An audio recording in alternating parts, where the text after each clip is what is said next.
குடின்றது வந்து இந்த அளவுக்கு பாதிக்குமா சார்? மொத்தமாக காலி பண்ணுங்க. மொத்தமாக நீங்கள் எதுவுமே பண்ண விட முடியாதுங்க. சினிமாவுக்குள்ளே எனக்கு தெரிஞ்சு இப்போவும் இன்னைக்கு காலையில் பார்க்கும்போது வரைக்கும் நான் அடுத்த கட்டத்துக்கு நகர முடியாமல் நிறைய பேர் இருக்கிறாங்கன்னா எனக்கு சம்மந்தப்பட்ட நிறைய பேர் வந்து குடியினால தான் இருக்காங்க.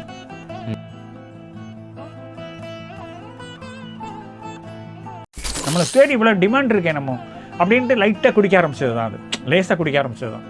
நான் அதனால தான் இன்றைக்கி வரைக்கும் சொல்லுவேன், டெஸ்ட் பண்ணி பார்க்கக்கூடிய விஷயமே கிடையாது. நான் டெஸ்ட்லாம் பண்ணி பார்க்கல, ஒன்றும் செய்யாதுன்னு நினச்சிட்டு ஆரம்பித்த ஒரு விஷயம் தான் என்னோடய வாழ்க்கையை கிட்டத்தட்ட ஒரு 25 வருஷத்தை காலி பண்ணிச்சு அந்த போதை. இன்றைக்கி நான் மறுபடியும் வந்து மீண்டும் வந்து உட்காந்துருக்காங்கன்னா என்ன மாதிரி நிறைய பேர் இதனால் கடிச்சு ஒன்றுமே இல்லாமல் காலி பண்ணி ஒன்றுமே இல்லாமல் போயிட்டான். பட் நான்லாம் வந்து அதில் ஏதோ யாரோ செஞ்ச ஒரு புண்ணியம்னு சொல்லுவாங்க இல்லையா. நான் முதல்ல உங்கள்கிட்ட சொன்னேன் சார், குடிச்சா வந்து யோசனைலாம் ஜாஸ்தியாக வரவே செய்யாது சார். குடிச்சா அடுத்த கூடி எப்படி குடிக்கலான்னு தான் யோசனை வரும், வேறு எந்த யோசனையுமே வராது. இது எனக்கு தெரிஞ்சு இதோட இவனுக்கு வரல. நான் என் கூட குடிச்சவன் நிறைய, என் கூட கொஞ்சம் குடிச்சவங்களாம் இப்போ நிறைய பேர் இங்கே இல்லை சார். நிறைய பேர் செத்துட்டாங்க. நிறைய பேர் என்ன பண்ணுறோம் அடுத்ததுன்னு தெரியல. காலையில் பொழுது விடிஞ்சா இன்னைக்கு குடிக்கிறதுக்கு யார்கிட்ட காசு வாங்குதுன்னு தெரியாமல் ஒரு கூட்டம் சுற்றிட்டு இருக்குங்க. அவ்வளவு சாதாரண விஷயமே கிடையாது சார் குடி. நம்ம ரொம்ப சாதாரணமாக கடந்து போகிற விஷயமே கிடையாது. அவ்வளோ பெரிய விஷயம் அது. இன்னையிலேருந்து இந்த தவறை செய்யக்கூடாதுன்னு வெளியே வந்தேன். பட் அப்படி தான் போச்சு. இந்த நிறைய பேரோட வாழ்க்கை அப்படி தான் போயிருக்கு. அப்படி போக வேண்டிய ஆள் தான் நானும்.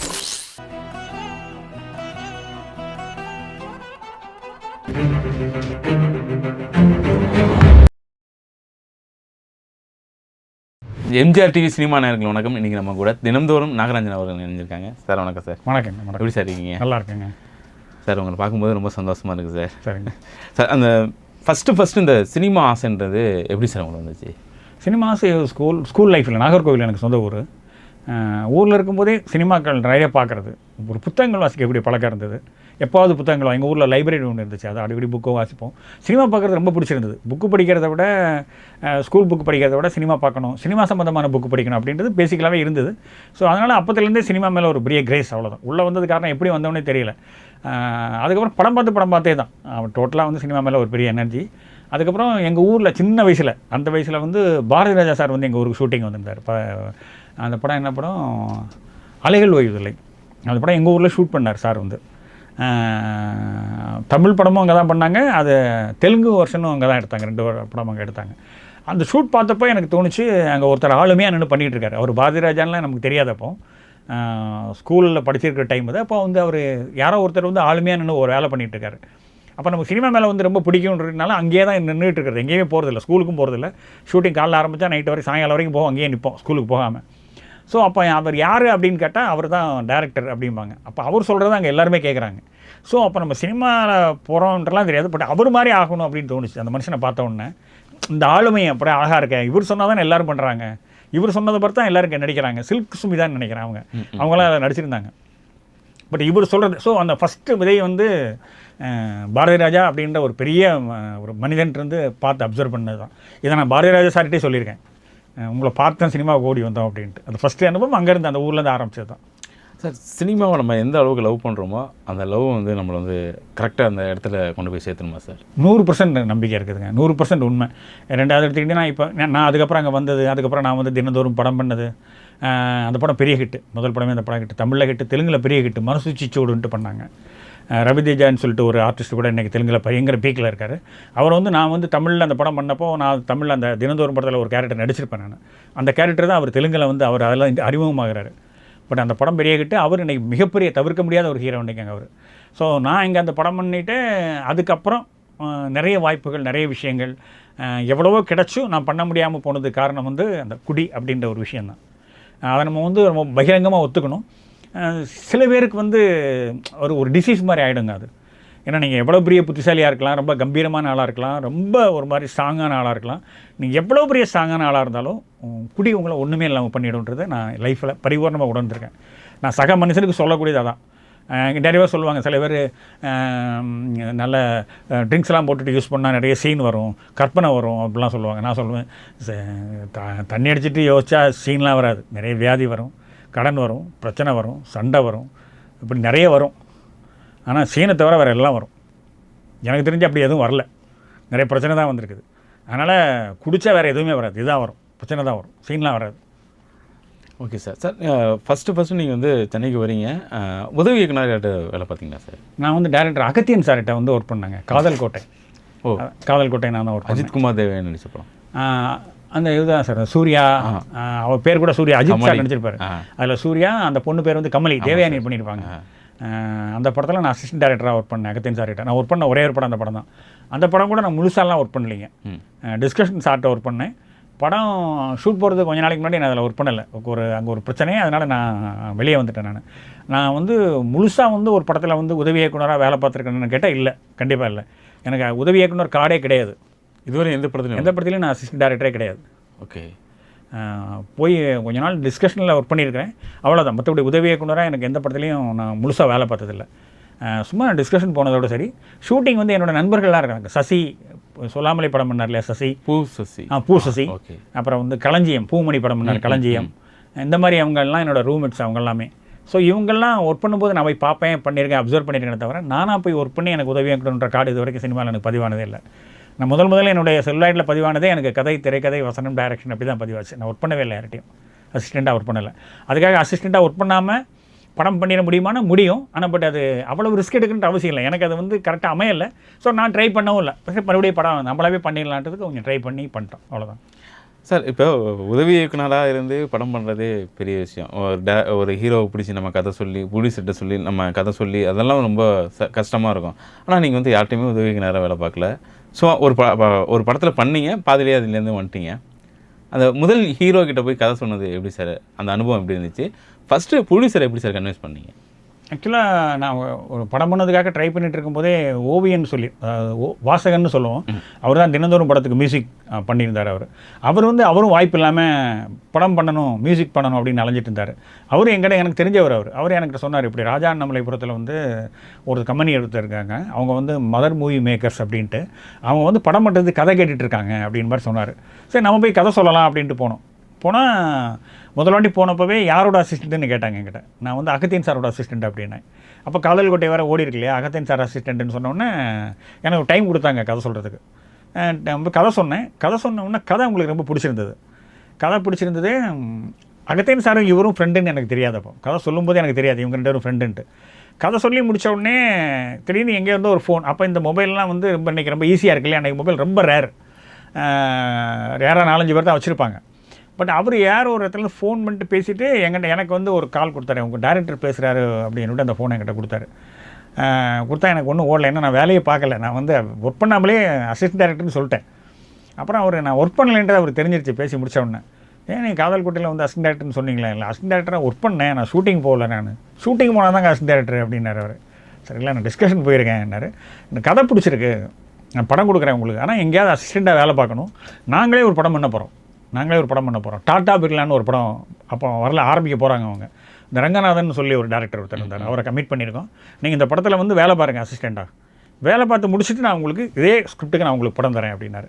அப்போ நான் சொன்னேன், எனக்கு வேலை பார்க்குற மாதிரி ஐடியா இல்லை சார், நான் அசிஸ்டண்ட்டாலாம் வேலை பார்க்க மாட்டேன், நான் படம் கொடுக்குறானே எனக்கு முதல்ல படம் கொடுங்க, நான் படம் பண்ணுவேன் அப்படின்னா. அவர் சரி ஒன்று பண்ணுங்கள், நான் படம் தரேன் உங்களுக்கு. இதுக்கு ஆர்டிஸ்ட் வந்து முரளி தானே ஹீரோன்றீங்க. முரளி சார் வந்து அப்போ பீக்கில் இருக்கார். முரளி சார்கிட்ட டேட் வாங்கிட்டு வாங்க, படம் பண்ணலாம். நாங்கள் அவங்கள்ட்ட கார்டு கொடுத்தாங்க. முரளி சார், ஏன்னா அவங்களுக்கு கன்ஃபார்மாக தெரியும் முரளி சார் டேட் கொடுக்க மாட்டாருன்ட்டு. நான் ஒரு பீக்கில் இருக்கார், நான் எங்கேயும் வேலையும் பார்க்கல, கண்டிப்பாக கொடுக்க மாட்டாருன்னு தெரியும். பட் அதேமாரி ஏன்னா ஒர்க் பண்ண மாட்டேன்ட்டீங்கன்னு சொல்லிட்டு அவங்க கார்டு மட்டும் கொடுத்தாங்க. நீங்கள் போய் முரளி சார்கிட்ட டேட் வாங்கிட்டு வாங்க, படம் பண்ணலான்ட்டு. நான் அன்றைக்கி சாயங்காலமே முரளி சாரை பார்க்குறேன். அவர் காலமெல்லாம் காதல் வேலைன்னு ஒரு படத்தோட ஷூட்டில் இருந்தார். அது வந்து சிவசக்தி, நான் ஏற்கனவே வேலை பார்த்த கம்பெனியோட படம் தான் அது. அங்கே போய் சாரை பார்க்கறதுக்காக வெயிட் பண்ணிகிட்டு இருந்தேன். அவர் ஷூட்டில் இருக்கும்போது திடீர்னு இப்படி பார்ப்பாங்கல்ல யாராவது, பார்க்கும்போதெல்லாம் அவர் விஷ் பண்ணுவேன். அவரை நான் பார்க்கும்போதெல்லாம் அவர் யாரோ ஒருத்தன் வந்து உட்காந்துட்டு வணக்கம் போட்டே இருக்கிறேன் அப்படின்னு மாதிரி பார்த்துட்டே இருந்தார். அப்போ அவர் கூட பார்த்தாருன்னு சொல்லிட்டு ஒரு மேக்கப் பண்ணிருப்பார் குண்டா. அவர்கிட்ட போய் நின்று நான் சொன்னேன், என்ன விஷயமா வந்துருங்க, நான் முரளி சார்ட்ட கதை சொல்லணும் அப்படின்னு. அப்போ முத்தம் சிவகுமார்னு ஒரு ஆள் இப்போ கூட இருக்கார், இண்டஸ்ட்ரியில் மேனேஜர். அவரும் என்கிட்ட வந்து என்ன விஷயம்னு கேட்டார். எனக்கு அவர் நல்லா தெரியும், நான் அவர்கிட்ட கதை சொல்லணும் அப்படின்னு. ஒரு 2-3 வருஷம் ஆகும் கதை சொல்கிறதுக்கே அப்படின்னாரு அவர். இல்லை, நான் அவர்கிட்ட கதை இப்போ சொல்லணும் அப்படின்னு. அதெல்லாம் இப்போல்லாம் கதை சொல்ல முடியாதுன்னு. அப்புறம் அவர் என்ன நினச்சாரோ தெரியாது, நான் பேசுகிறத பார்த்துட்டு முரளி சார் கூப்பிட்டு கேட்டார். அப்போ என்ன கூப்பிட்டார் முரளி சார், கூப்பிட்டு சொன்னார், நான் கதை கேட்குறதெல்லாம் வந்து 3 வருஷம் ஆகும், 3 வருஷத்துக்கு அப்புறம் தான் கதையை கேட்க முடியும், நான் ரொம்ப பிஸியாக இருக்கேன், பண்ண முடியாது, தேவையில்லாமல் வந்து தொந்தரவு பண்ண வேண்டாம், நீங்கள் கிளம்புங்க, 2 மணி நேரமாக பார்த்துட்டு இருக்கிறேன்னாரு. அப்போ நான் திருப்பி சொன்னேன், இல்லை சார் எனக்கு கேட்டிங்கன்னா நல்லாயிருக்கும் சார், திருப்பி சொன்னேன். அப்புறம் அந்த முத்தம் சிவகுமார் அவர் எனக்கு ஒரு ரெக்கமெண்ட் பண்ணார். சார் அவர் நல்ல நரேஷன் கொடுப்பார் சார், ஒரு புதுசாக இருந்தது, நான் ஒரு வாட்டி கேட்டிருக்கேன் அப்படின்னாரு. அப்போ நான் சொன்னேன் அவர்கிட்ட, சார் இன்றைக்கி நைட்டு கூட உங்களுக்கு ஷூட் இருக்குது, இந்த சாலிகிராமத்தில் சேவா மந்திர்னு ஒரு கல்யாண மண்டபத்தில் ஷூட் இருக்குது, பூமணி படத்தோடைய ஃபைட் எடுக்கிறாங்க, களஞ்சியனோட ரூம் எடுத்தான் சார் அப்படின்னேன். அவர் பார்த்தாரு, ஓ களஞ்சியம் தெரியுமா அவங்களும், ரூம்மேட்டு தான் எனக்கு தெரியும். அப்படின்னா இந்த படத்தில் வேலையாவது பார்க்கல போய் நீங்கள் அப்படின்னாரு. இல்லை சார் நான் ஒர்க் பண்ணுற மாதிரி ஐடியாவே இல்லை சார், நான் கதை சொல்லணும் சார் அப்படின்னா. அவர் என்ன நினச்சாரோ தெரியாது. சரி நைட் நீங்கள் அங்கே வாங்கன்ட்டார் சார். நைட்டு கரெக்டாக நான் போயிட்டாங்க, ஒரு 9 மணிக்கெலாம் போயிட்டு நான் ஃபைட்டு தான் எடுத்துகிட்டு இருந்தாங்க. அதனால் நடுவில் கேப் இருந்தது அவருக்கு. நான் போயிட்டு உட்காந்து கதை சொல்ல ஆரம்பித்தேன். முதல்ல ஒரு 5 நிமிஷம் கேட்டார். அப்புறம் ஷார்ட் ரெடின்னு கூப்பிட்டாங்க, போயிட்டார். மறுபடியும் வந்தார், மறுபடியும் ஒரு 15 நிமிஷம் கேட்டார். அவர் என்ன நினச்சாரோ தெரியாது, நான் சொன்னது அவருக்கு பிடிச்சிருந்தது. அப்புறம் இன்னொரு வாட்டி ஷார்ட்டுக்கு கூப்பிட்டு வந்தோன்னா சொன்னார், ஒரு மணி நேரம் விட்டுரு, நான் ஒன்று கேட்டுட்ருக்கேன், அப்புறமா கூப்பிட்றேன் அப்படின்னாரு. என்ன கேட்டார். எனக்கு அந்த நொடி பொழுது எனக்கு இந்த மனுஷன் ஏதாவது பண்ணுவாருன்னு தோணுச்சு. நான் சொன்ன விஷயம் அவருக்கு பிடிச்சதுனால தான். இந்த ஷூட்டிங் டைமில் கூட நம்ம ஒரு 1 ஹவர் கேப் கேட்குறாரு அவங்ககிட்டன்ட்டு, நான் ஒரு 1 ஹவர் டைம் கொடுத்தாரு. அந்த 1 ஹவர் நான் என்ன ஃபீல் பண்ணுறேனோ அதை அப்படியே சொன்னேன். எனக்கு என்ன தெரியுமோ, நான் என்ன எடுக்கணும்னு நினைக்கிறேனோ அதை அப்படியே அவர்கிட்ட சொன்னேன். அது அவர் அப்படியே, அவர் சினிமாவில் அவ்வளோ பெரிய அனுபவம் உள்ளவர். நான் சொன்ன 1 மணி நேரம் அவருக்கு அப்படி பிடிச்சிருந்தது. அப்புறம் வெயிட் பண்ணிகிட்டு இருந்தோம். நைட்டு 2:30 மணி ஆகிடுச்சு, ஷூட்லாம் 2:15 முடிஞ்சுது. கிளம்புறாரு. கிளம்பும்போது நான் நின்றுட்டு தான் இருந்தேன். எங்கே போகிறீங்கன்னு கேட்டார் அவர். நான் அப்போ டி நகர் பக்கத்தில் ஒரு இடத்துல தங்கியிருந்தோம். அவர் அசோக் பிள்ளர் பக்கத்தில் வீடு அவருக்கு. அப்போ நான் கிளம்புறேன்னு சொன்னோன்னே அவர் சொன்னார், எப்படி போவீங்க அப்படின்னார். நாங்கள் போயிருக்கிறது நானும் இந்த மியூசிக் டேரக்டரும் ஒரு சைக்கிளில் போயிருக்கோம். சைக்கிளை கொண்டு ஓரமாக விட்டுட்டு அங்கே போய் நின்றுட்டு இருந்தோம். அப்போ சொன்னார், நாங்கள் சைக்கிளில் தான் வந்தோம் அப்படின்னேன். சைக்கிளில் வந்தீங்க அப்படின்னு ராமா அப்படின்னேன். அப்போ அவர் சொன்னார், கூட ஒருத்தர் இருந்தார், அவரை கூப்பிட்டு இந்த சைக்கிளை மண்டபத்துக்குள்ளே விட்டுட்டு பூட்டி சாவியை இவர்கிட்ட கொடுத்துருங்கன்னு சொல்லி வாங்கிட்டு என் கூட வாங்க, நான் உங்களை ட்ராப் பண்ணுறேன் அப்படின்னாரு அன்றைக்கே. அப்போ நான் சொன்னேன், இல்லை சார், இல்லை நீங்கள் உட்காருங்க, எங்கே போவீங்க நீங்கன்னு சொல்லிட்டு என்ன வண்டியில் உட்கார வச்சு அவர் வீடெல்லாம் தாண்டி தான் டி நகர் இருக்குது. என்னை அப்போ என்னை வீட்டுக்கிட்ட கொண்டு வந்து என்னை ட்ராப் பண்ணிவிட்டு அப்போ சொன்னார், நாளைக்கு காலையில் போய் உங்கள் ப்ரொடியூசரை பாருங்கள், நீங்கள் சொன்ன கதை எனக்கு அப்படி பிடிச்சிருக்கு, புதுசாக இருக்குது, ரொம்ப நல்லாயிருக்கு, நீங்கள் போய் பாருங்கன்னாரு. நான் முதல்ல சொன்ன அந்த 1 மணி நேரம் தான் என்னோடய லைஃப்பை மொத்தமாக ஒரே நாளில் மாற்றிச்சு. அடுத்த நாள் காலையில் அவரை போய் பார்க்குறேன், ப்ரொடியூசராக எனக்கு அட்வான்ஸ் கொடுத்தாரு. 3ஆவது நாள் ஆஃபீஸில் ஒரு கணபதி மூலத்து பூஜை போடுறோம். அடுத்த 1.5 மாதத்தில் ஷூட் போயிட்டோம். யார்கிட்டையும் உதவிக்கு நேரம் வேலை பார்க்கல.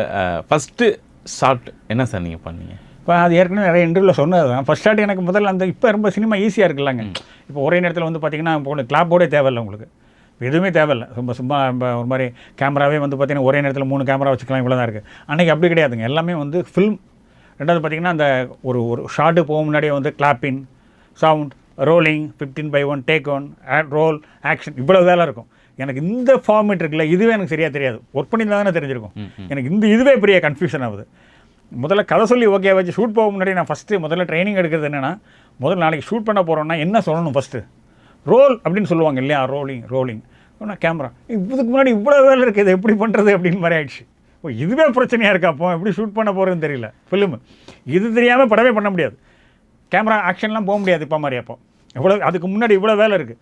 ஸ்கிரிப்ட் எழுது கூட ரொம்ப கஷ்டமாக இல்லை, இதுக்கு முன்னாடி பண்ண வேண்டிய இவ்வளோ வேலை இருக்குது. இவ்வளோ க்ரௌடுக்கு மத்தியில் நான் சொன்னேன், நாளைக்கு ஒன்று பண்ணலாம், நம்ம எடுத்தோம் மாண்டேஜ் எடுத்துடலாம். இது போனால் தானே பிரச்சனை, மாண்டேஜ்னா கெமிஸ்ட்ரி மாண்டேஜ் தானே, இப்படி போயிடலாம் அப்படின்ட்டு மாண்டேஜ் பண்ணிக்கலாம் அப்படி மாதிரியே தோணுச்சு. மாண்டேஜ் தான் எடுத்தோம். ஆனால் முதல் நாள் ஷூட்டிங்கில் மாண்டேஜ் எடுக்க போகிறேன்றதுலாம் ஓகே. கேமரா வச்சு முதல்ல குற்றாலத்துக்கு பக்கத்தில் திருநீர்மலை அப்படின்ற இடத்துல ஷூட் பண்ணோம். சுலக்ஷ்மி தான் ஹீரோயின். பட் எல்லோரும் சுலக்ஷ்மிலாம் அவ்வளோ பெரிய கோஆப்ரேஷன், அவங்க ஆசையை முடிச்சிருக்காங்க. அப்போ லவ் டுடேன்னு ஒரு படம் பண்ணியிருந்தாங்க, அப்போது அந்த படம் ஹிட்டு.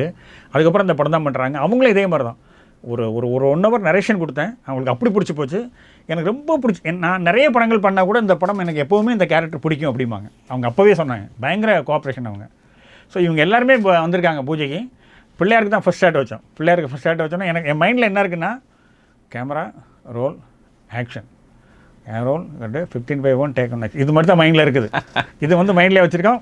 கேமரா வச்சாச்சு, எல்லாருமே இருக்காங்க. அப்துல் ரஹ்மான் தான் கேமராமேன், பெரிய கேமராமேன் அவர் வச்சுருக்காங்க. ரோல் அப்படின்னா ஸ்டார்ட் கேமரா அப்படின்னோடனே ஆக்ஷன் அப்படின்னு நான் மொத்த பேர் சிரிச்சிட்டாங்க. ஏன்னா பிள்ளையாருக்கு ஆக்ஷன் சொல்கிறாங்க அப்படின்ட்டு பார்த்தா நம்ம தவிர சிரிச்சாங்க. சிரிச்சோன்னா எனக்கு ஒரு மாதிரி கஷ்டமாயிடுச்சு. நான் மைண்ட் செட்டு நம்ம கேமரா ஒன்றா ஆக்ஷன் சொல்லலாம், அவ்வளோதான். பிள்ளையார் அப்படியே உட்காந்துருந்தார், என்னடா தான் எந்த ஆக்ஷனுக்கு இல்லாமல். சரி அவனை கட் அப்படின்ட்டு வேற ஒருத்தர் தான் சொன்னார். எனக்கு அதுவே ரொம்ப தப்பாக இருந்தது. முரளி சார் தான் அப்போ கூப்பிட்டாரு, ஒன்றும் நெர்வஸ் ஆகிக்காதீங்க, ஒன்றுமே கிடையாது, இதெல்லாம் சாதாரண விஷயம், எல்லாருக்குமே இருக்கும், மாண்டேஜே எடுங்க, இந்த படம் ரொம்ப நல்லா வரும் அப்படின்னு அவர் தான் கொடுத்த கோஆப்ரேஷன். இன்றைக்கி அந்த மாதிரிலாம் ஒரு நடிகனை பார்க்க முடியல சார், அவ்வளோ பெரிய கோஆப்ரேஷன். சார் ஃபஸ்ட்டு நீங்கள் கதை பண்ணிட்டீங்க, அந்த கதைக்கு முரளி தான் எப்படி சார் அது ஓகே பண்ணீங்க? எனக்கு எழுதணும்னு எனக்கு தோணுச்சு சார். முரளி சார் படங்கள் பார்க்குறது நம்ம ஒரு பெரிய முரளி சார் அதுக்கு முன்னாடி நம்ம எதுலேயுமே பார்த்ததில்ல, படத்தில் பார்த்தது தான். இந்த கேரக்டருக்கு முரளி சார் ரொம்ப ஆப்டாக இருப்பார்னு தோணுச்சு, வேறு எந்த ஆப்ஷனுமே இல்லை, முரளி சார் தான். அதே மாதிரி எனக்கு அந்த டைமில் எழுதி முடிச்சோன்னா அந்த கேரக்டருக்கு சுலக்ஷ்மி தான் கரெக்டாக இருக்குன்னு தோணுச்சு. ஒரு ஹோம்லியான ஒரு கேரக்டர், பட் ஒரு போல்ட்னஸ் வேணும் அந்த கேரக்டர். அந்த பொண்ணோட பேர் கூட இன்றைக்கு வரைக்கும் அந்த பேர் எல்லாருமே சொல்லுவாங்க. அந்த கதையில் வந்து அந்த பொண்ணோட பேர் வந்து பூமா, அவனோட பேர் வந்து ஆதி, அப்படி தான் வச்சுருப்போம். அந்த பூமான்ற பேரை வச்சு அதில் நிறைய டைலாக் எழுதியிருப்போம். Life is a drama, I want பூமா, இப்படிரா மாமா அப்படிமா வரும். இந்த மாதிரி சில விஷயங்கள் அதில் வரும். ஸோ அது வந்து ரொம்ப நல்லா இருக்கும், அது மீனிங்காகவும் இருக்கும். அந்த ஆதி அப்படின்றதும் பூமான்றதுக்கும் ஒரு மீனிங் இருக்குது. அதை வச்சு அந்த பேரை வச்சுருப்போம். ரைட்டிங் தான் என்ன ரொம்ப காப்பாற்றிச்சு உண்மையிலே சொல்லப்போனால். ஓகே சார், இந்த ரைட்டிங்கிறது வந்து உங்களுக்கு மிகப்பெரிய அளவில் கை கொடுத்துன்னு சொன்னீங்க. ஏன் சார் தொடர்ந்து நீங்கள் படம் பண்ணல? படம் பண்ணாததுக்கான காரணம் தான் நான் சொன்னேன். ஒரு படம் ஹிட்டு, படம் எடுத்து ஹிட் ஆகும் அப்படின்றது தெரியும். நம்ம எதிர்பார்த்ததை விட நம்ம என்ன எதிர்பார்த்தோன்னு தெரியல. படம் பெரிய ஹிட்டுங்க, தமிழில் பெரிய ஹிட்டு. அப்படியே தெலுங்கில் வந்து 3 நாளில் வந்து எடிட்டர் மோகன் சார் தான் ரைட்ஸ் வாங்குறாரு. அவர் தான் தெலுங்கில் வந்து படத்துக்கு ப்ரொடியூசர். ஜெயம் ரவி அப்பா அவர் தான் தெலுங்கில் வந்து ரைட்ஸ் வாங்குறாங்க. ஒரே நாள் நைட்டு என்னை கூப்பிட்டு என் கையில் எனக்கு மட்டும் ஒரு 10 லட்ச ரூபா எக்ஸ்ட்ரா பணம் தராங்க. இங்கே என்ன நடக்குதுன்னு தெரியல என்ன சுற்றி. நான் வெளியே வந்தேன்னா ஒரு 10-12 கம்பெனியில் படம் பண்ண சொல்லி மாற்றி மாற்றி என்னை தேடி ஒரு கூட்டம் வருது. இதெல்லாம் எல்லாமே ஒரு 4 நாளைக்குள்ளே இதெல்லாம் நடக்குது. பட்டு இதை நான் வந்து இதுக்காக தான் நான் வந்தேன். இதை நான் பத்திரமா பக்குவப்படுத்தியிருக்கணும். அதை நான் செய்யலை. என்னென்னா லைட்டாக முன்னாடி அந்த மாதிரி பழக்கங்கள்லாம் என்கிட்ட பெருசாக இல்லை, குடிக்கிற பழக்கம்லாம் பெருசாக இல்லை. இப்போ இருக்கும். இப்போ என்னை யாரும் கேட்குறதுக்கும் இல்லை பெருசாக. ரெண்டாவது நல்லா தானே இருக்கும், நம்ம தான் ஜெயிச்சிட்டோமே, நம்மளை தேடி இவ்வளோ டிமாண்ட் இருக்கேன் நம்ம அப்படின்ட்டு லைட்டாக குடிக்க ஆரம்பிச்சது தான். அது லேசாக குடிக்க ஆரம்பிச்சது தான். நான் அதனால தான் இன்றைக்கி வரைக்கும் சொல்லுவேன், டெஸ்ட் பண்ணி பார்க்கக்கூடிய விஷயமே கிடையாது. நான் டெஸ்ட்லாம் பண்ணி பார்க்கல, ஒன்றும் செய்யாதுன்னு நினச்சிட்டு ஆரம்பித்த ஒரு விஷயம் தான் என்னோடய வாழ்க்கையை கிட்டத்தட்ட ஒரு 25 வருஷத்தை காலி பண்ணிச்சு அந்த போதை. ஒரு 25 வருஷத்தை மொத்தமாக காலி பண்ணது வேறு யாருமே கிடையாது, வேறு எதுவுமே கிடையாது. ஒன்லி அது மட்டும்தான். இன்றைக்கி நான் மறுபடியும் வந்து மீண்டும் வந்து உட்காந்துருக்காங்கன்னா என்ன மாதிரி நிறைய பேர் இதனால் கடிச்சு ஒன்றுமே இல்லாமல் காலி பண்ணி ஒன்றுமே இல்லாமல் போயிட்டான். பட் நான்லாம் வந்து அதில் ஏதோ யாரோ செஞ்ச ஒரு புண்ணியன்னு சொல்லுவாங்க இல்லையா, நான் ஏதோ இன்னும் சினிமாவில் இன்னும் பண்ண வேண்டி இருக்குன்றதுக்காக என்ன இந்த இறைவன் வச்சுருக்கானு தெரியாது. பட் அப்படி தான் போச்சு. இங்கே நிறைய பேரோட வாழ்க்கை அப்படி தான் போயிருக்கு. அப்படி போக வேண்டிய ஆள் தான் நானும். ஆனால் மெயின்டைன் நான் வந்துட்டேன். நான் அவ்வளோ சார், குடின்றது வந்து இந்த அளவுக்கு பாதிக்குமா சார்? மொத்தமாக காலி பண்ணுங்க, மொத்தமாக நீ எதுவுமே பண்ண விட முடியாதுங்க. சினிமாவுக்குள்ளே எனக்கு தெரிஞ்சு இப்போவும் இன்னைக்கு காலையில் பார்க்கும்போது வரைக்கும் நான் அடுத்த கட்டத்துக்கு நகர முடியாமல் நிறைய பேர் இருக்கிறாங்கன்னா எனக்கு சம்மந்தப்பட்ட நிறைய பேர் வந்து குடியினால தான் இருக்காங்க. பிரச்சனை நிறைய, பிரச்சனைக்காக ஒரு தான் குடிக்கிறேன்னா பிரச்சனை இன்னும் ஜாஸ்தியாக இருக்குமே தவிர நான்லாம் எந்த காலத்திலும் பிரச்சனைக்காகலாம் குடிக்கலைங்க. எனக்கு எந்த பிரச்சனையுமே கிடையாது. எனக்கு குடும்பம் பிரச்சனை, அந்த பிரச்சனை, இந்த பிரச்சனை, கடன் பிரச்சனை, லவ் ஃபெயிலியர், அதெல்லாம் எதுவுமே கிடையாது. எந்த பிரச்சனையும் இல்லை, குடி தான் எனக்கு பிரச்சனை. குடிச்சா இல்லை, சினிமாக்காரவங்க சில பேர் சொல்கிற வார்த்தை தான், குடித்தா யோசனை இன்னும் ஜாஸ்தியாகும், சிந்தனை அதிகமாக வளரும் அப்படின்னு சொல்லுவாங்க. அது உண்மையா சார்? நான் முதல்ல உங்கள்கிட்ட சொன்னேன் சார், குடித்தா வந்து யோசனைலாம் ஜாஸ்தியாக வரவே செய்யாது சார். குடித்தா அடுத்த கூடி எப்படி குடிக்கலான்னு தான் யோசனை வரும், வேறு எந்த யோசனையுமே வராது. இதுக்கு எனக்கு தெரிஞ்சு எதுவரை இவனுக்கு வரல. நானும் என் கூட குடித்தவன் நிறைய, என் கூட கொஞ்சம் குடித்தவங்களாம் இப்போ நிறைய பேர் இங்கே இல்லை சார். நிறைய பேர் செத்துட்டாங்க. நிறைய பேர் என்ன பண்ணுறோம் அடுத்ததுன்னு தெரியல. காலையில் பொழுது விடிஞ்சால் இன்றைக்கி குடிக்கிறதுக்கு யார்கிட்ட காசு வாங்குதுன்னு தெரியாமல் ஒரு கூட்டம் சுற்றிட்டு இருக்குங்க.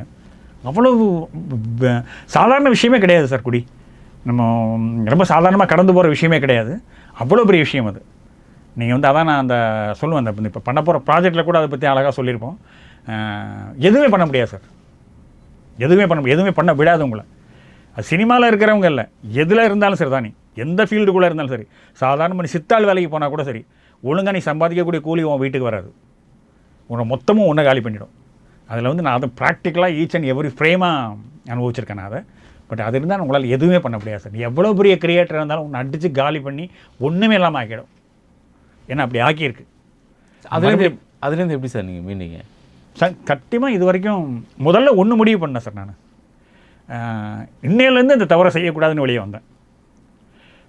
ஒரு நாள் இல்லை, அது ஒரு நாள் முடிவா சார்? ஒரே நாளில் தோணுது தான் சார். எனக்கு ஒரே நாளில் தோணுச்சு சார். இது பிளான் பண்ணிலாம் பண்ணவே முடியாது சார். வரக்கூடிய தீபாவளி அன்னிலேருந்து நான் விடுறேன், நியூ இயர்லேருந்து நான் குடிக்க மாட்டேன், பொங்கல்லேருந்து நான் குடிக்க போகிறது இல்லை, இந்த வருஷம் பிறந்த நாளுக்குலேருந்து நான் விட்டுற போகிறேன். அப்படி சொன்னேன்னா அது ஊரை ஏமாத்துறான்னு அர்த்தம். நீ முடிவெடுத்தால் இன்றைக்கி விடு. ரெண்டாவது குடியை விட்டால் கைகால் இழுத்துக்கும், டக்குன்னு விட்டாச்சுன்னா ஒத்துக்காது, மெடிக்கலில் அப்படி ஒத்துக்காது, அதெல்லாம் கிடையாது. அதெல்லாம் போய் அதெல்லாம் பாதிக்கப்பட வாய் குளரும், ஒன்றுமே குளறது. எனக்கு குளரவே இல்லை, அதெல்லாம் சும்மா. நீங்கள் என்றைக்கு விடணும்னு நினைக்கிறீங்க அந்த நிமிஷமே விட்டால் தான். இதுக்கு பிளான் பண்ணி விட போகிறேன், வர நியூ இயர்லேருந்து விட போகிறேன்னு சொன்னாலும் இவனால் விடவே மாட்டேன்னு அர்த்தம். நீ எந்த புள்ளியிலேருந்து விடுறியோ விட்டதுலேருந்து உனக்கு எல்லாமே கஷ்டமாக தான் இருக்கும், ரொம்ப ரொம்ப கஷ்டமாக இருக்கும். சாத்தியமானலாம் தோணும், ஒன்றுமே செய்யாது, ஒட்டுமொத்த உலகமாக நம்மளை விட்டு போயிடுச்சோன்னு தோணும். ஆனால் போகவே செய்யாது. ஒரு 6 மாதம் 1 வருஷம் கஷ்டமாக இருக்கும். அதை தாண்டி நீ வந்துட்டேன்னா உன்னோட லைஃப் வேறையாக இருக்கும். அப்போ என்ன சார் பண்ணணும்? முதல்ல குடிக்காமல் இருக்கணும் சார். ஃபஸ்ட்டு நீ வேறு எதுவுமே செய்ய வேணாம். சில பேர் சொல்லுவாங்களா உடம்பு நல்லா இருக்கிறதுக்கு என்னெல்லாம் செய்யணும்ன்ட்டு, எதுவுமே செய்யக்கூடாது, ஒழுக்கமாக இருக்கணும். அதே மாதிரி தான் முதல்ல குடி வேண்டாம், நாளையிலேருந்து கடணும், முதல்ல விடணும். விட்டு அடுத்த நாள்லேருந்து சரியாகுமான்னு ஆகாது. ட்ரை பண்ணி தான் பாரு, நீ என்ன ஆகிட போகுது, அந்த புள்ளியிலேருந்து விட்டு பாருங்கள், எல்லாமே சரியாகும். சார் நான் ஒரு நாளைக்கு கிட்டத்தட்ட 1.5 ஃபுல்லு குடிப்பேன். நான் சிகரெட் என் கையில் இல்லாமல் இருந்தது இல்லை, 40 சிகரெட்டு குடிப்பேன். நான் குடிக்கிறதும் இல்லை, தம் அடிக்கிறதையும் விட்டு கிட்டத்தட்ட 9-10 வருஷத்துக்கு மேலே ஆகுது. நான் இவ்வளோ ஸ்ட்ராங்காக இருக்கேன்னா 2 வருஷம் கஷ்டப்பட்டேன். நான் 2.5 வருஷம் ரணம். சார் என்ன சார் பண்ணோம் அந்த அந்த 2 வருஷம் சொன்னீங்கல்ல சார், அப்போ என்ன சார் தோணும்? உங்களை எதுவுமே பண்ண முடியாது, சாப்பிட முடியாது, தூங்க முடியாது, ஒரு இடத்துல உட்கார முடியாது, தலை சுத்தம், என்னென்னவோ பண்ணும். கொஞ்சம் போல் குடித்தாதான் சரியாகும், அந்த கண்டிஷனுக்கு கொண்டு வந்து விடும். ஆனால் அதை தாண்டி தாண்டி தாண்டி தாண்டி கொஞ்சம் கஷ்டப்பட்டு வந்துட்டிங்கன்னா வெளியே வந்துடலாம். அந்த நேரம் மட்டும் கஷ்டமாக இருக்கும். அந்த நேரம் நீங்கள் கொஞ்சம் கஷ்டப்பட்டு உட்காந்துட்டிங்கன்னா அதுக்கப்புறம் வரக்கூடிய எத்தனையும், ரெண்டாவது ரொம்ப நல்லாயிருக்கும் சார் அது. அதுக்கப்புறம் உடம்பு எல்லாமே ஃப்ரெஷ்ஷாக இருக்கும். இவங்க சொல்கிறாங்க இல்லையா, அதுக்கப்புறம்லாம் வந்து வாழ்க்கை அதெல்லாம் ஒன்றுமே இல்லை, பொய்யா தான். அவ்வளோ பெரிய நம்பிக்கையை கொடுக்க முடியும் என்னால். அவ்வளோ அழகாக இருக்கும் லைஃப். மந்திரிச்சு கயிறு கட்டுறது அதெல்லாம் இல்லை சார், அதெல்லாம் இந்த கயிறு கட்டுறது, சத்தியம் வாங்கிறது, அம்மா தலையில் சத்தியம் அடிக்கிறது, பொண்டாட்டி தலையில் பிள்ளை மேலே சத்தியமாக அடிக்கிறது, அதெல்லாம் ஒன்றுமே கிடையாது. சத்தியம் உனக்குள்ளே நீ அடி, நீ முடிவு பண்ணு, அதெல்லாம் கிடையாது. அதுக்குள்ள ஏமாத்துறது சார். அது நீ தான் முடிவு பண்ணணும், நீ தான் செய்ய வேண்டாம்னு நீ தான் முடிவு பண்ணணும். ஆனால் செஞ்சுட்டா சூப்பராக இருக்கும் சார். என்னை பொறுத்த வரைக்கும் சில பேருக்கு வந்து குடி வந்து சாதாரண விஷயம் சார். அது வருவாங்க, அவங்களுக்கு தேவைன்னா குடிப்பாங்க. அப்படி வேலை பார்த்துட்டு இருக்கிறவங்க நீங்கள் லட்சம் பேர் இருக்காங்க, கோடிக்கணக்கான பேர் இருக்கலாம். எனக்கே தேவைன்னா சில பேருக்கு குடி வந்து வியாதி சார். அது நிறைய பேருக்கு டிசீஸ். அது இல்லாமல் வாழ முடியாதுன்ற ஸ்டேஜை கொண்டு வந்துடும். அதை 8 வகையாக பிரிக்கிறேன், 10 வகையாக பிரிக்கிறேன்னு நிறைய பேர் சொல்லலாம். ஆனால் ஒரே ஒரு விஷயம் ஒன்று தான், உனக்கு அது இருந்தால் எதுவும் பண்ண முடியாதுன்னா சில பேருக்கு அது டிசீஸ் ஒத்துக்காது. சார் சக்கரை சாப்பிட்ற எல்லாரும் சுகர் பேஷண்ட் ஆகிடானா? இல்லை இல்லையே. சுகர் சாப்பிட்ற எல்லாருக்கும் சுகர் வரதே இல்லையா? சில பேருக்கு மட்டும் தானே வருது. குடிக்கிறவன் எல்லாருமே குடிகார வியாதி வருது இல்லை, சில பேருக்கு மட்டும் தான் வருது. சில பேருக்கு வந்துருச்சுன்னா விட்டுறணும், அவ்வளோதான். சுகர் பேஷண்ட்னா சுகரை தொட மாட்டே இல்லை, அதே மாதிரி தான் உனக்கு குடி நோயினா குடியை தொடாது, அவ்வளோதான். ரொம்ப சிம்பிளான விஷயம்.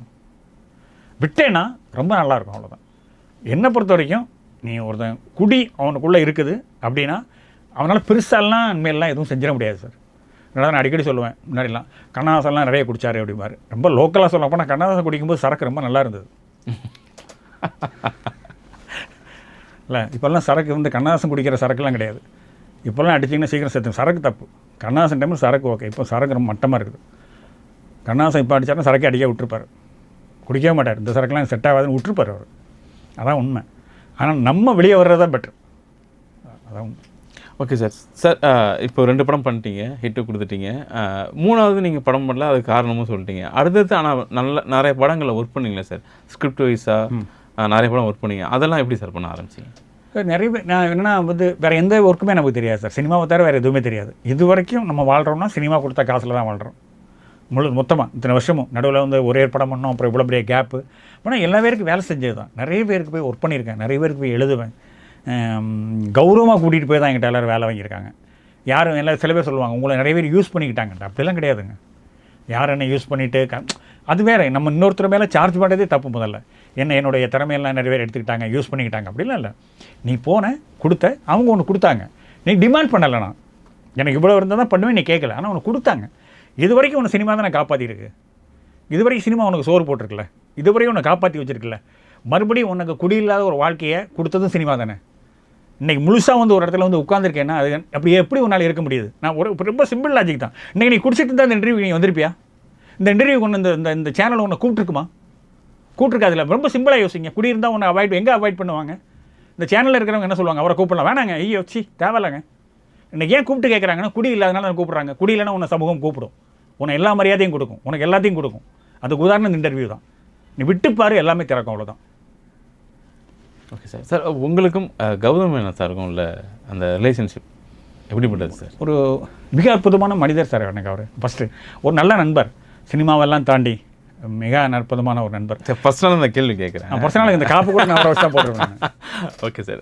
அவர் போட்டதுனால தான் நானே போட்டுறேன். Okay sir. சார் அவர் வந்து நம்ம பேசிகிட்டு இருக்கோம் சார், இந்த மாதிரி தான் வந்து அவர் வந்து இங்கிலீஷில் தான் பேசுவார் சார். சார் அவர் பேசிக்கல அப்படி தான் பேசுவார். அவர் வந்து அது வேணும்லாம் பண்ணல, அவருக்கு அதான் தெரியும், அப்படி தான் பேசுவார்.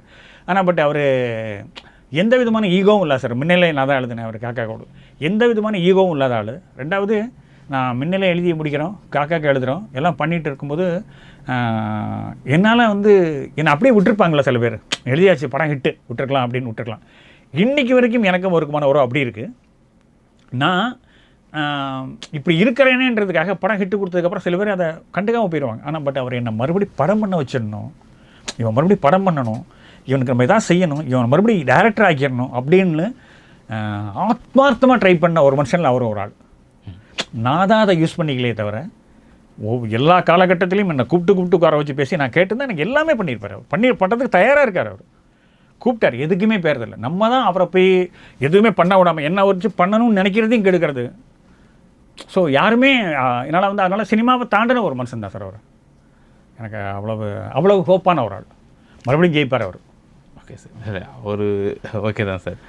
சார் அதான் காக்கா காக்கா படம் வந்து அது எப்படி சார் அந்த ஸ்கிரிப்ட் எப்படி சார் அந்த இது ஆக்சுவலாக வந்து முதல்ல வந்து அந்த ஸ்கிரிப்ட்டுக்கு டைட்டிலே வந்து பின் குறிப்பு, அந்த படத்துக்கு டைட்டில் வந்து வச்சுருந்தது முதல்ல பின் குறிப்பு தான் டைட்டில் வச்சுருந்தது. அது வந்து ஆக்சுவலாக வந்து முதல்ல வந்து ப்ரொடியூசர் வந்து தானு சார்லாம் கிடையாதுங்க. அது வந்து விஎன் சுந்தர்னு ஒரு ப்ரொடியூசர், விஎன் சுந்தர் சார்னு சொல்லுவாங்க. ஆஸ்கார் ஃபிலிம்ஸ் ரவிச்சந்திரனுடைய அண்ணா அவர். ஓகே. புதிய கீதைன்னு ஒரு படம்லாம் பண்ணாங்க. ஆக்சுவலாக வந்து அவங்க தான் ப்ரொடியூசர் அதுக்கு. அந்த படத்துக்கு முதல்ல வந்து காக்கா படத்துக்கு பின்குறிப்பு, அந்த படத்துக்கு ஹீரோ வந்து விஜய் தான் ஹீரோ. விஜய் தான் கன்ஃபார்ம். ஹோட்டல் ஆதித்யாவில் தான் நாங்கள் வந்து டிஸ்கஷன் ஸ்டார்ட் பண்ணோம். விஜய் தான் ஹீரோ. விஜய்கிட்ட போய் நான் விஜய் சார்கிட்ட போய் கதை சொல்கிறதுக்கு எஸ்எஸ்சிட்ட நானும் கௌதம் சாரும் தான் போகிறோம். போயிட்டு கதை சொல்கிறோம். அந்த காக்கா கதையை நாங்கள் தான் நரேஷன் கொடுத்தோம். நானும் கௌதம் சார் தான் போய் சொன்னோம். அவருக்கு வந்து அந்த ஸ்கிரிப்ட் பிடிக்கல. எஸ்எஸ்சி சாருக்கு அந்த ஸ்கிரிப்ட் பிடிக்கல. என்ன பெருசாக இதில் ஒன்றும் இல்லையே அப்படின்னா நாங்கள் எவ்வளோ ஆர்கியூ பண்ணோம். அவர் வழக்கமான போலீஸ் கதை அப்படி மாதிரி நான் சொன்னேன், டீட்டெயிலாக சொன்னோம். அவர் என்ன சொன்னாலுமே அவருக்கு அதில் ஏதோ உடன்பாடு இல்லை. பட் அவர் சில விஷயங்கள் மாற்றிருந்தால் அந்த ப்ராஜெக்ட் நடந்திருக்கலாம். மாற்றக்கூடாதுன்றதில் ரொம்ப தெளிவாகவே சார் இருந்தார். அந்த விஷயம் அப்படி தான் இருக்கணும் அப்படின்றதுல இருந்தது. உண்மையிலே காக்காக்க வழக்கமான போலீஸ் படம் இல்லை, அதில் ஒரு வேறு ஒன்று இருக்குமா அப்படியா, அதை கெடுத்துக்க முடியாது. பட் அவர் அதை மாமூலாக இருக்கணும் அப்படின்றது ஒத்துக்கலை. அப்புறம் அந்த ப்ராஜெக்ட் அப்படியே பண்ண முடியாமல் போச்சு. அதுக்கப்புறம் மறுபடியும் ட்ரை பண்ணி அப்போத்துலேருந்தே ட்ரை பண்ணிட்டு இருப்பார் சார். அப்படிலாம் ட்ரை பண்ணி 2 வருஷத்துக்கு அப்புறம் இவ்வளோத்துக்கு முன்னிலை ஹிட்டு கொடுத்து அவ்வளோ பெரிய கேப். அதுக்கப்புறம் ரொம்ப நாள் கழிச்சதுக்கப்புறம் தான் தானு சார் மூலமாக தான் சூர்யா உள்ள வராரு. பட் அதனால் அந்த ப்ராசஸ் வந்து எழுதும்போதே அந்த ஸ்கிரிப்ட்டு நல்ல ஸ்கிரிப்ட்டுன்னு தெரிஞ்சு சார். ரொம்ப முன்னிலை எழுதும்போதும் காக்கா ஒர்க் பண்ணும்போதும் அந்த படம் முதல்ல எழுதும்போதே தெரிஞ்சது இந்த படம் கன்ஃபார்மாக பெருசாக வரும்னு தெரிஞ்சது. ஓகே.